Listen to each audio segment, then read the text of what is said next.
আসসালামু আলাইকুম। ওয়ালাইকুম আসসালাম। কেমন আছেন আপনি? আলহামদুলিল্লাহ, খুব ভালো আছি আমি। আপনি কোথা থেকে এসেছেন? আমি আসছি ব্রাহ্মণবাড়িয়া কসবা থেকে। হ্যাঁ, খুব অল্প টাকায় হেলিকপ্টার জার্নি করেছেন। অনেক ভালো কেমন লাগছে। লেগেছে? হ্যাঁ, আলহামদুলিল্লাহ অনেক ভালো লেগেছে। জার্নিটা কেমন ছিল? হ্যাঁ, আলহামদুলিল্লাহ অনেক হ্যাপি ছিল। আর আমি সবাইকে আমন্ত্রণ করবো এরকম। কত টাকা এসেছেন? হ্যাঁ, আমি ৫,০০০ টাকায় আসছি। মাশাআল্লাহ। প্রফেশনালি আপনি কি করেন? আমি মাদ্রাসা শিক্ষক, বিজনেস আছে আলহামদুলিল্লাহ, অনেক ভালো আছে। দোয়া চাই আপনার কাছ থেকে। শুকরিয়া। শুভকামনা।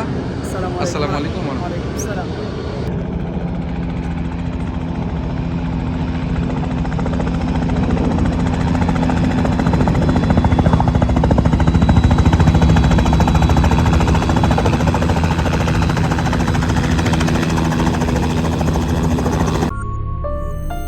Desh Helicopter, the safest cost for everyone.